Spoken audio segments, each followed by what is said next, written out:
Hi friends, welcome back to Patel computer YouTube channel. Ration card ಬರೀ ಎಲ್ಲಿ ನೋಡಿದ್ರು ration card ಬಗ್ಗೆ ಜನರು ಚರ್ಚೆ ಮಾಡ್ತಾ ಇದ್ದಾರೆ. ಯಾಕಂದರೆ ರೇಷನ್ ಕಾರ್ಡ್ ರದ್ದಾಗ್ತಾ ಇದ್ದಾವೆ. ರೇಷನ್ ಕಾರ್ಡ್ ರದ್ದು ಯಾಕೆ ಆಗ್ತಾ ಇದ್ದಾವೆ ಅದರ ಬಗ್ಗೆ ಸಂಬಂಧಪಟ್ಟಂತೆ ಈ ವಿಡಿಯೋದಲ್ಲಿ ಸಂಪೂರ್ಣವಾಗಿ ಮಾಹಿತಿ ವಿಡಿಯೋದಲ್ಲಿ ತಿಳಿಸ್ಕೊಡ್ತೇನೆ. ಮೊದಲಿಗೆ ನಮ್ಮ ಚಾನಲ್ಗೆ ಏನಾದರೂ ನೋಡ್ತಾ ಇದ್ರೆ ನಮ್ಮ ಚಾನಲ್ಗೆ ಸಬ್ಸ್ಕ್ರೈಬ್ ಆಗಿ ಹಾಗೂ ಪಕ್ಕದಲ್ಲಿರುವ ಬೆಲ್ ಬಟನನ್ನು ಆನ್ ಮಾಡಿ.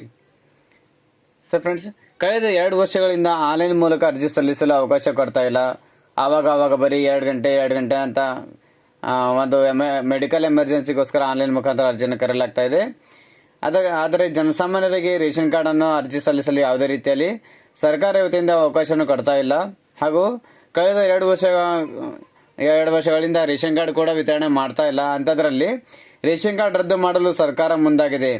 ಯಾರ ರೇಷನ್ ಕಾರ್ಡ್ಗಳು ರದ್ದಾಗ್ತವೆ ಹಾಗೂ ಕಳೆದ ಕೆಲ ದಿನಗಳ ಮುಂಚೆ CM ಸಿದ್ದರಾಮಯ್ಯನವರು ಅನರ್ಹರು ಯಾರ್ಯಾರಿದ್ದಾರೆ ಅಂಥವರಿಗೆ ಪತ್ತೆ ಮಾಡಿ ರೇಷನ್ ಕಾರ್ಡ್ಗಳು ರದ್ದು ಮಾಡಲು ಫುಡ್ ಡಿಪಾರ್ಟ್ಮೆಂಟ್ ಅವರಿಗೆ ಅನುಮೋದನೆ ಕೊಟ್ಟಿದ್ದಾರೆ.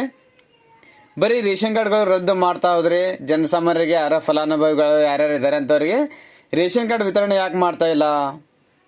ಸುಮಾರು 2 ವರ್ಷ ಕಳೆದರೂ ರೇಷನ್ ಕಾರ್ಡ್ ವಿತರಣೆಗೆ ಗ್ರೀನ್ ಸಿಗ್ನಲ್ ಯಾಕೆ ಕೊಡ್ತಾ ಇಲ್ಲ? ರೇಷನ್ ಕಾರ್ಡ್ಗೋಸ್ಕರ ಜನರು ತುಂಬಾ ಪರದಾಡ್ತಾ ಇದ್ದಾರೆ. ಯಾಕಂದರೆ ಶಾಲಾ ಕಾಲೇಜು ಮಕ್ಕಳಿಗೆ ರೇಷನ್ ಕಾರ್ಡ್ ಬೇಕೇ ಬೇಕು. ಜಾತಿ ಮತ್ತು ಆದಾಯ ಪ್ರಮಾಣ ಪತ್ರಕ್ಕೆ ರೇಷನ್ ಕಾರ್ಡ್ ಕಡ್ಡಾಯವಾಗಿ ಬೇಕು. ಹಾಗೂ ಅದೇ ರೀತಿಯಾಗಿ ಭಾಗ್ಯಲಕ್ಷ್ಮಿ ಯೋಜನೆಯ ಲಾಭ ಪಡೆಯಲು ರೇಷನ್ ಕಾರ್ಡ್ ಬೇಕು. ಆಸ್ಪತ್ರೆಯಲ್ಲಿ ಚಿಕಿತ್ಸೆಗೋಸ್ಕರ ರೇಷನ್ ಕಾರ್ಡ್ ಬೇಕು. ಗಂಗಾ ಕಲ್ಯಾಣ ಒಂದು ಯೋಜನೆ ರೇಷನ್ ಕಾರ್ಡ್ ಬೇಕು. ಸಾಕಷ್ಟು ಇನ್ನಿತರ ಒಂದು ಸರ್ಕಾರ ಸೌಲಭ್ಯವನ್ನು ಪಡೆಯಬೇಕಾದ್ರೆ ರೇಷನ್ ಕಾರ್ಡ್ ಬೇಕಾಗಿದ್ದು, ಜನರಿಗೆ ರೇಷನ್ ಕಾರ್ಡ್ ಅಕ್ಕಿಯಿಂದ ಹೆಚ್ಚಾಗಿ ಇಂಥವೆಲ್ಲ ಯೋಜನೆಗಳನ್ನು ಒಂದು ಲಾಭವನ್ನು ಪಡೆಯಬೇಕಾದ್ರೆ ರೇಷನ್ ಕಾರ್ಡ್ ಕಂಪಲ್ಸರಿಯಾಗಿ ಬೇಕಾಗಿದೆ.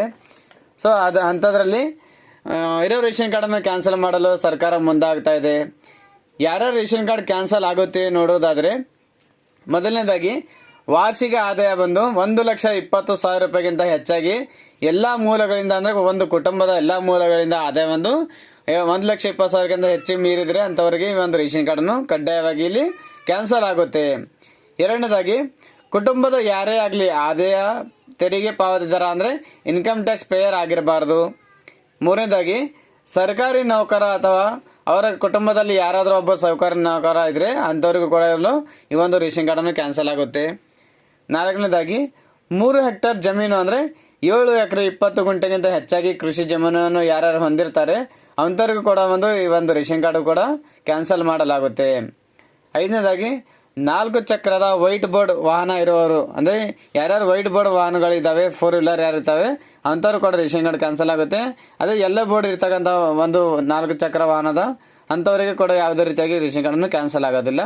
ಹಾಗೂ ಅದೇ ರೀತಿಯಾಗಿ ಒಂದು KYC ಅಂತ ಅಪ್ಡೇಟನ್ನು ಬಂದಿತ್ತು. ಆದರೆ ಈ ತಿಂಗಳು ಕೊನೆಯದಾಗಿ ಒಂದು KYC ಮಾಡುವಂಥ ಅವಕಾಶ ಕೊಟ್ಟಿದ್ದಾರೆ.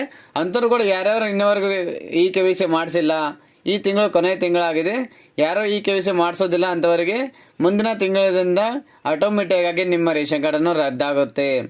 ಅದರಲ್ಲಿ ಏನಾದರೂ ಒಂದು ಮೆಂಬರ್ ಅಥವಾ 2 ಮೆಂಬರ್ ಯಾರಾದರೂ KYC ಇದ್ದರೆ ಅಂಥವ್ರ ಹೆಸರು ಬಿಟ್ಕೊಂಡು ಉಳಿದಂಥ ಎಲ್ಲ ಕುಟುಂಬದ ಸದಸ್ಯರ ಹೆಸರು ಆಟೋಮೆಟಿಕ್ ಆಗಿ ಡಿಲೀಟ್ ಆಗುತ್ತೆ. ಅದರಲ್ಲಿ ಯಾರಾದರೂ ಒಬ್ಬರದು ಆದರೂ KYC ಆಗಿಲ್ಲ ಅಂತಂದರೆ ಪ್ರತಿಯೊಬ್ಬರ ಒಂದು ರೇಷನ್ ಕಾರ್ಡನ್ನು ಆಟೋಮೆಟಿಕ್ ಆಗಿ ಕ್ಯಾನ್ಸಲ್ ಮಾಡಲಾಗ್ತಾ ಇದೆ. ಸೊ ಅದಕ್ಕೋಸ್ಕರ ಯಾರು ರೇಷನ್ ಕಾರ್ಡ್ ಅರ್ಜಿ ಹಾಕಿ ಇನ್ನವರೆಗೂ ಅಪ್ರೂವ್ಗೋಸ್ಕರ ಕಾಯ್ದಿದ್ದೀರಾ ಪ್ರತಿಯೊಬ್ಬರು ಒಂದು ಕಮೆಂಟ್ ಬಾಕ್ಸಲ್ಲಿ ಕಮೆಂಟ್ ಮಾಡಿ. ಹಾಗೂ ಯಾರ್ಯಾರು ಆನ್ಲೈನ್ ಮೂಲಕ ಅರ್ಜಿ ಸಲ್ಲಿಸಲು ಕಾಯ್ತಾ ಇದ್ದೀರಾ ಅವರು ಕೂಡ ಕಮೆಂಟ್ ಮಾಡಿ. ಹೆಚ್ಚಿನ ರೀತಿಯಲ್ಲಿ ಒಂದು ವಿಡಿಯೋನ ಶೇರ್ ಮಾಡಿ. ಯಾಕಂದರೆ ಮುಂದಿನ ದಿನಗಳಲ್ಲಿ ಏನೋ ಈ ಒಂದು ಸರ್ಕಾರವರೆಗೂ ನಾವು ಮನವಿ ಮಾಡೋಣ. ಯಾಕಂದರೆ ಒಂದು ವಿಡಿಯೋ ಮೂಲಕ ಒಂದು ಮನವಿ ಮಾಡಿದರೆ ಆದಷ್ಟು ಮಟ್ಟಿಗೆ ರೇಷನ್ ಕಾರ್ಡ್ ಬಗ್ಗೆ ಯಾರ್ಯಾರು ಜನರಿಗೆ ಇಲ್ಲಿ ಪಡೆದಾಡ್ತಾ ಇದ್ದಾರೆ ಯಾರಿಗಾರಿಗೆ ಕಾಳಜಿ ಇರಲಿ ಅಂತ ಈ ಒಂದು ವಿಡಿಯೋನ ಕಂಪ್ಲೀಟ್ ಮಾಡೋಣ. ಸೊ ಮತ್ತೆ ಭೇಟಿ ಆಗ್ತೇನೆ ಮುಂದಿನ ವಿಡಿಯೋ ಜೊತೆಗೆ. ಅಲ್ಲಿ ನಮಸ್ಕಾರ, ಧನ್ಯವಾದಗಳು, ಶುಭ ದಿನ.